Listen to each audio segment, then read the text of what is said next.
Good morning, everyone, and welcome to Think Future. My name's Chris Calabucas, and once again, we're coming at you live from deep in the heart of Silicon Valley, California. We're talking innovation startups, the future, not necessarily those, and not necessarily in that order.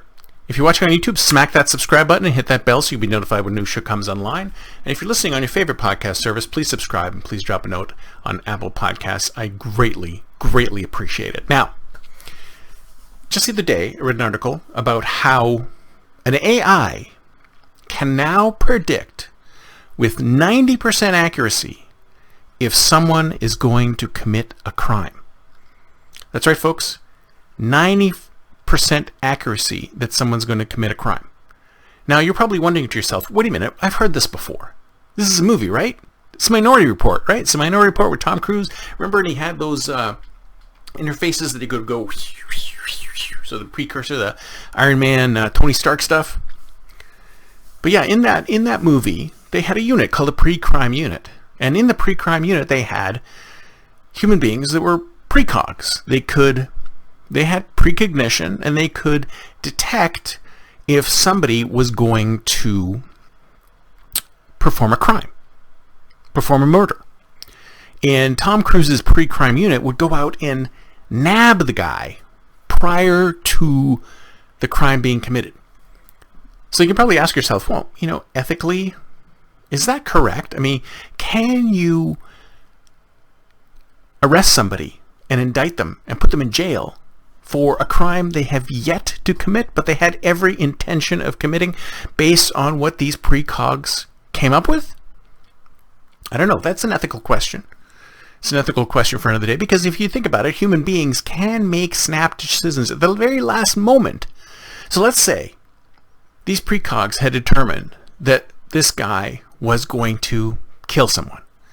At the very last moment, he could have thought better of it, but the precogs would have detected it. At the very last moment, he could have changed his mind and not done it. But they still would have put him in jail. They still would have arrested him and put him in jail. So today, we have AI that can detect a person's movements and detect what a person is about to do within 90% accuracy within a week.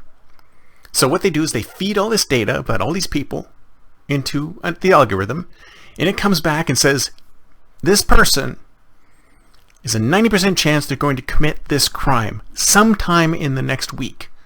Or it says within a week. So maybe it's it can actually predict the time and place of the crime. Who knows? And I'm wondering, how did they test this algorithm? Did they actually allow somebody to commit a crime? Maybe they allowed 10 people to commit crimes and 90 of them were exactly as the AI said? I don't know. It's not in the article.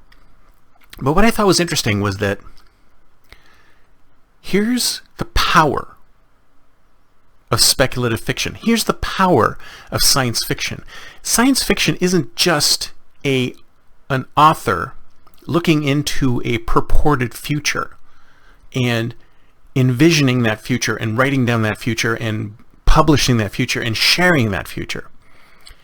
The concept which is invented by the science fiction author can go on to become a thing that inspires people to create the thing that they've suggested. So, I don't know that much about it, but is it possible that the AI researcher who's building these algorithms to build a new-fangled pre-crime unit based on AI is actually a fan of Philip K. Dick and read the book and said, you know what, I'm going to devote my life, or I'm going to devote my work to figuring out how to implement this today so we can stop crime, we can reduce crime.